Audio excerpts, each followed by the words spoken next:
to see, because of what Sekou read earlier, that the whole camouflage, for instance, European domination is camouflaged even in universalism. It's camouflaged in so-called humanism, liberalism. All of these things, they're telling you, like multiculturalism, it's supposed to be enlightening, but what it's really doing is preventing African people from being African. When Arabs come at you, they're very openly nationalistic. Europeans hide their nationalism in as I said, pseudo-universalism. But we need to look at what they've done, what their position has been, and hold them accountable, you know, in Africa, and let people see, you know, what the effect of Islam as it brings in a culture, you know, as Christianity brings in a cultural paradigm. So I totally agree with you that needs to be done. This doesn't do it. Somebody's got to do it. Yes. Yeah, I thank you for doing the book as prominent as you do, because it's the first time that I read something where somebody was actually critiquing European thought and behavior patterns. And it's interesting that the brother was speaking about Islam, where for me, I find that it's no difference as far as the mindset of the African who is practicing Islam or the African practicing Christianity and whatnot, whether they're over here or over there.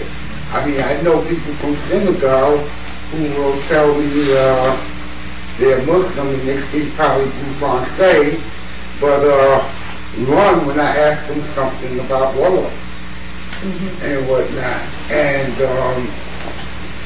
you know, so I think for myself, you really can't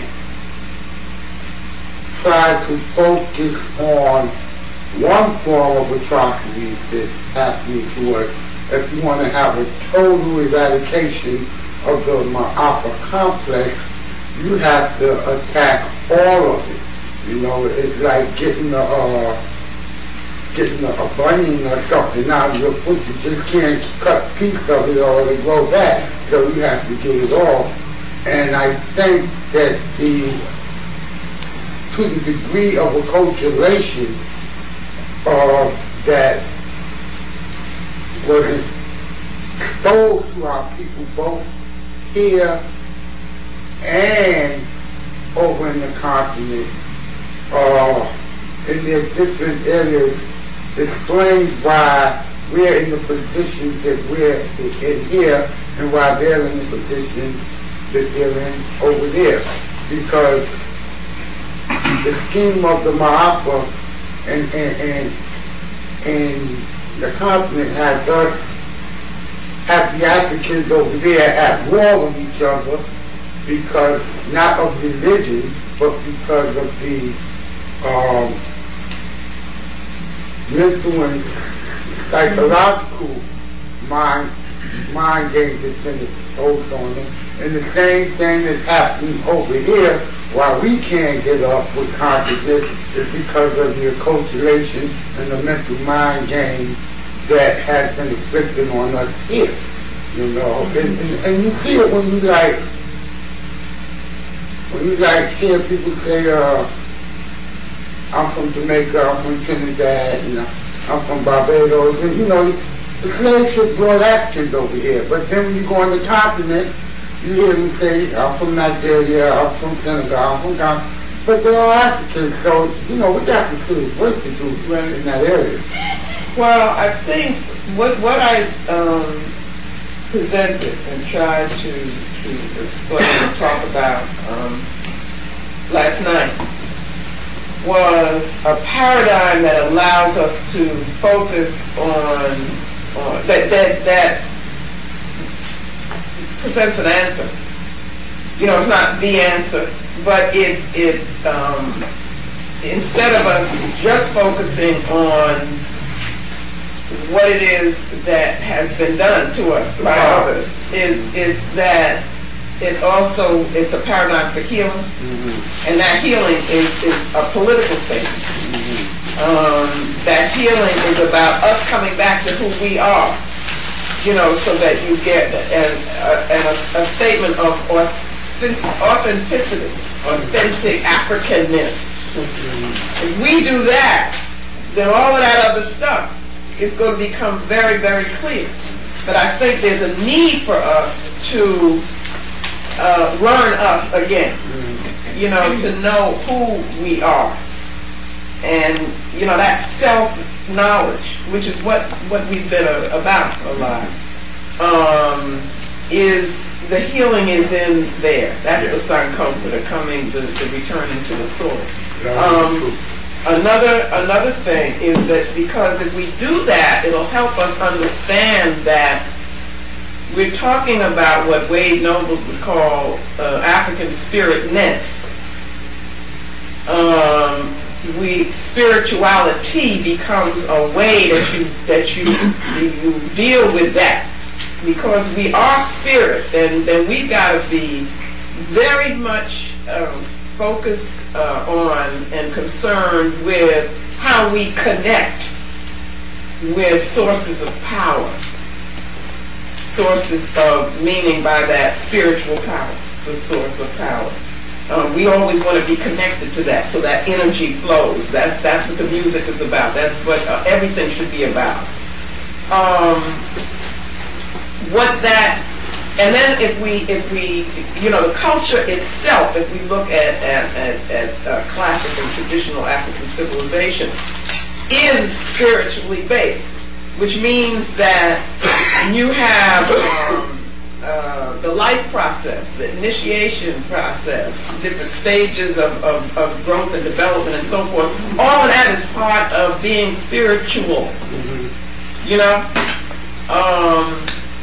Which means that a spiritual system is about pushing you to grow and supporting you in that growth. Okay? That's not religion. We have to understand the difference between that. We're talking about something that says to you, you are divine, you were born divine. And I had some quotes about that last night. And therefore, that brings with it certain responsibility and obligation. And the concept of ma'at. We are accountable to ma'at. So that means we got work to do. Just being Africans, living, means you have to continually to work to be the best that you can be, and you're in this continual process of transformation.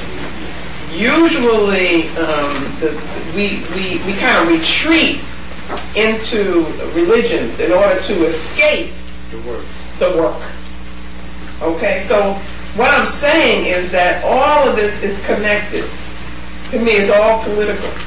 If we understand who we are, the nature of who we are, and what that means in the African context, then that will dictate, it will mandate that we do all of this work, that we critique what we're supposed to be. We see it for what it is. It's non-African, it's anti-African, but we also see what is pro-African, and we affirm that, and we always ask the question, is it good for African people? Before you make a choice, you ask the question, is it good for African people? That's what determines what you do, not if it makes me feel good, or, you know, I can do my own thing, and that kind of thing. But that's what I'm accountable for, is the interest of African people. That in itself is a very deep spiritual, political ideological statement right here.